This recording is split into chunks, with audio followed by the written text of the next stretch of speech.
Hey, before we dive in, can I ask for a small favor? I need your help. If you haven't yet clicked follow on this podcast, would you take a second right now to do it? It really helps others to find confident leadership in color. And honestly, well, it means the world to me. Or if you're listening on a platform where you can leave a comment or a rating, well, that truly makes a huge difference too. Thank you. Truly, that support, that quiet little click, it really matters. This is truly a learning curve for me, as you'll hear in today's conversation. Because asking for help might sound simple, but it hasn't always been easy. I'm Hanna Zaxmy, your leadership coach, and this podcast is your confidence boost in color. Let's go. You know, I have been thinking about how some of the smallest words we say can carry the heaviest meaning, like thank you, help, and sorry.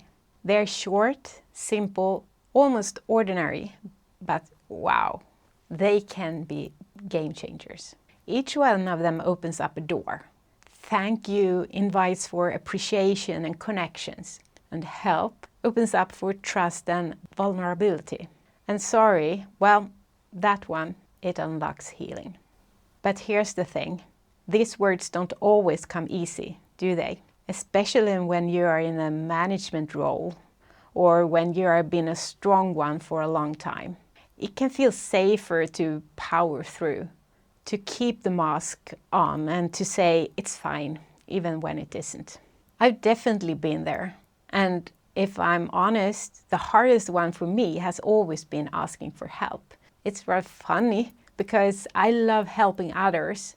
I genuinely do. But asking for it myself, well, that used to feel uncomfortable. Like I should already know, already manage, already cope. And when it comes to myself, the words that has been the toughest is actually sorry.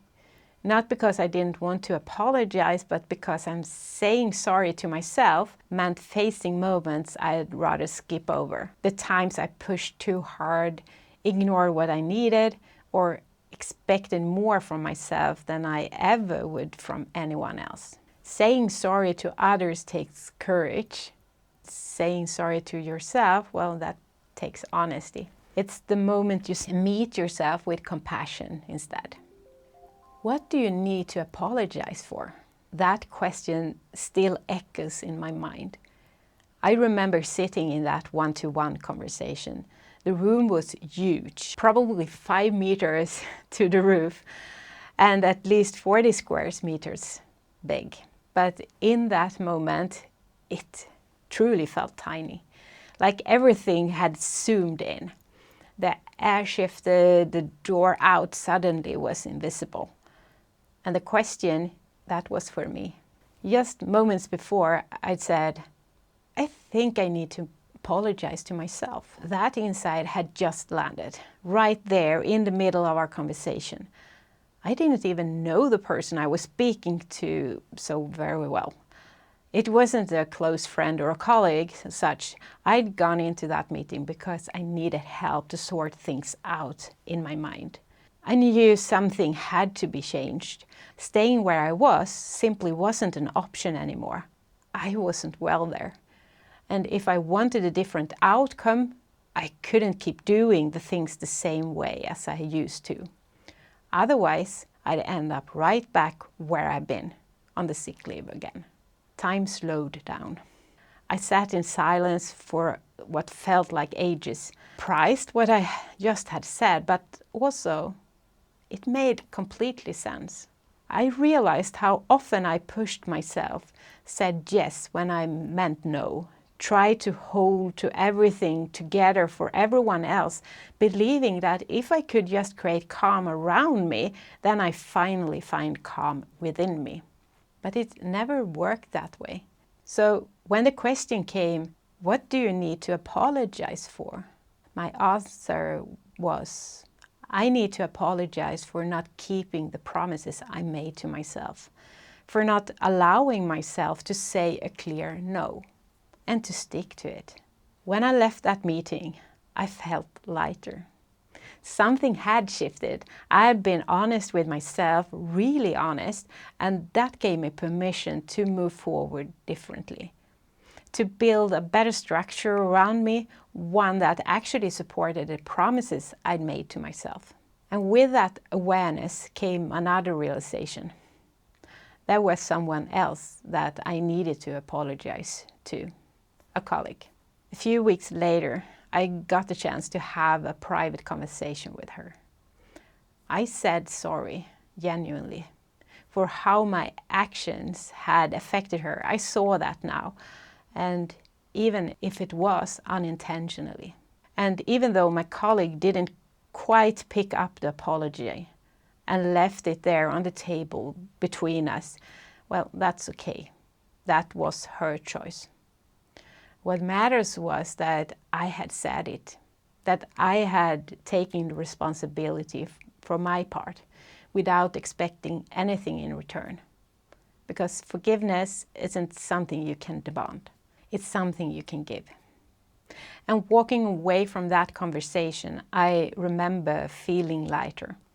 Not because everything was just fixed and perfect, but because I had chosen integrity over comfort. It was one of those quiet moments that reminds me that this is what real leadership looks like. Not the polished, confident version of me to show up on the outside, but the honest humankind that begins with a single, humble sorry. These two situations remind me that there are always several perspectives to take, that leadership and life really is about showing that I'm learning as I go, that I'm human, not the polished, perfect, confident version that might show up on the outside, but the honest humankind that begins with a single, humble sorry. And maybe that's what authentic leadership really is. Not getting it right all the time, but being willing to see, to listen, to own your part, to keep growing even when it's uncomfortable. During my coach training, my trainer once said something that has really stayed with me. When you find yourself in a conflict, there are 3 keys you can use to step out of it. Those keys are called thank you, I need help, and I'm sorry. Simple, right? Really powerful.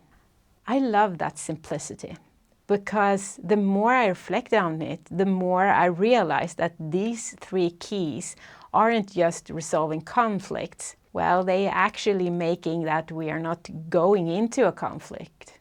They are useful in almost any situations where you want to build trust, collaboration, and movement forward.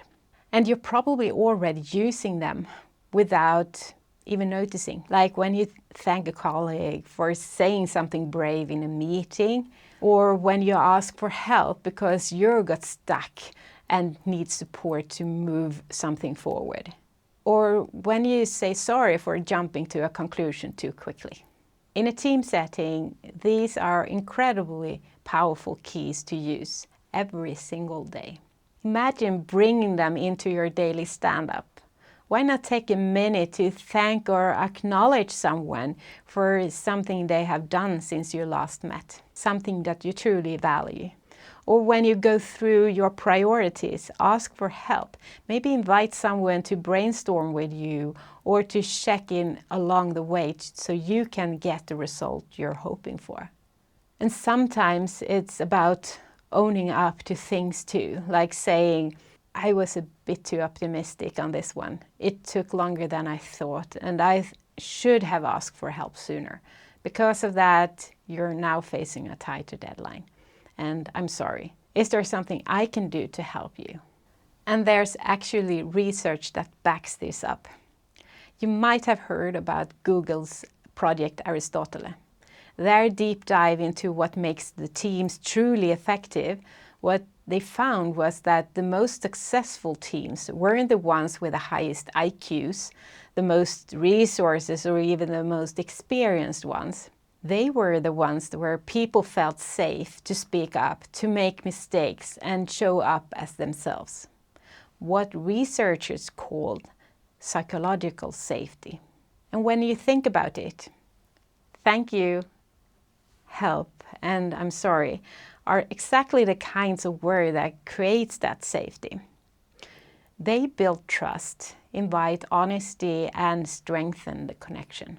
They remind us that leadership isn't about having all the answers. It's about creating the conditions where others feel safe enough to contribute with theirs. By doing this, you're also showcasing good examples, highlighting how people are working in line with your values and making a real effort to strengthen the team. You're valuing collaboration, recognizing that no one can do everything themselves.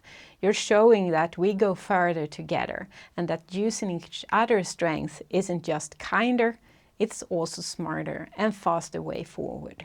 And perhaps most importantly, you're modeling what authentic leadership looks like. You're showing trust and being vulnerable. You're reminding everyone through your actions that leadership isn't about perfection, it's about connection. You're showing leadership. So before we wrap up today, I'd love to invite you to pause for a moment. Think about the last time you used these 3 words. Thank you, I need help, and I'm sorry. In what situations did they show up for you? Is there one that comes more naturally or one you tend to avoid? Or that feels a bit awkward to say? And then turn that reflection inward.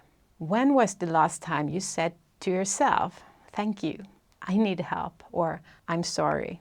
Because that's where the really starts, from within. The way we speak to ourselves shapes how we show up for others. And when we practice these words inwardly, they begin to flow more freely outward too. So maybe this week you could choose one of them, whichever feels most needed right now, and notice how it shifts something in you or around you. And if this episode spoke to you, I'd love for you to share it with someone who might need to hear it too. And follow the podcast so you don't miss what's coming next. It really helps more people to find confident leadership in color. And it means truly the world to me. Thank you. Be confident. Be you. Confidence starts inside of you.